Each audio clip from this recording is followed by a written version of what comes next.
I'm Lauren Green, and you're in the Strategy Room.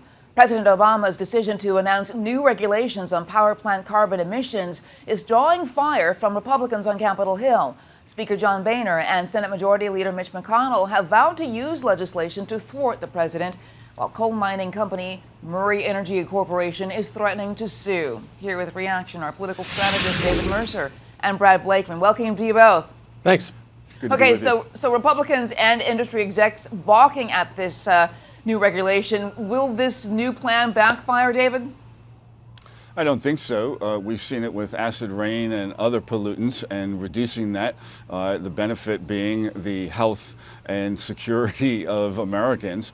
And with coal producing 40% of those negative emissions, it's about time that we had them reduce it by 32%. And I think you'll see it getting done. It's a landmark action by the president and this administration. And I think that you're going to see it go through. It's about time that it did. Yeah, Brad, the coal industry says it'll lose about 50,000 jobs. So the question is, will it backfire on Obama? Of course it will. And it'll backfire not only on Obama, but more importantly, Democrats. Remember, Obama's a lame duck. He's feeling his oats. He said at the correspondence dinner that he doesn't care, that he's going to do what he thinks is right, even though it's wrong constitutionally. He's picking up that pen and his phone again. And this is a job loser. It's a smokescreen. America could be the cleanest nation on earth, but if China and Russia and India and other huge polluting countries aren't as clean as we are, then it's for naught. So the president is doing this unilaterally, back to his modus operandi. If you don't like what I'm doing, sue me, and we will. Well, David, Brad brings up a point about the president being a lame duck. The White House keeps pushing its environmental agenda, but does the president have the political capital to do so? He absolutely does, and we've seen that in that he's producing 200,000 plus jobs a month, unlike his predecessor, who was losing jobs in his same time period at this time towards the end of his second term.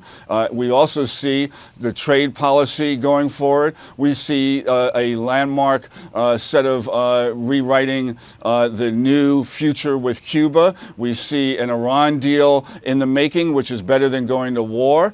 So this is a lame duck, as Brad may want to call it, presidency, but at the same time it's a very effective one, and we will see that also reflected in his environmental policy. Well, one of the things that actually might curtail this plan is that it probably will be implemented in the next presidency, the next administration. If that is a Republican, Brad, what do you see happening? As soon as a Republican president takes the oath of office at the Capitol, before the parade starts, before the luncheon celebrating his presidency, he should go back into the Capitol, pick up a pen, and start undoing the tremendous damage that has been done by this constitutional overreach by this president. Undo all the executive orders, return to the regular rule of order, and that is, if you want legislation and regulation, do it through Congress and then sign a bill or not sign a bill. But you can't do it unilaterally. That's got to stop, and it will under a Republican president. Okay. Well, Lauren, if I might just remind the viewers and perhaps even Brad that in 5 of the last 6 presidential elections, the Republican Party has not won the popular vote. So the odds are of a Republican going in 2016 and doing, as Brad had mentioned, taking out his pen, he's first got to get into, or she's got to get into the Oval Office, and that in history shows that that's not going to happen. All right, gotta go. Guys. We'll see. Thank you so much, David Mercer and Brad Blakeman. Thanks. You want to check out foxnews.com for more on this developing story. I'm Lauren Green, and thanks for watching.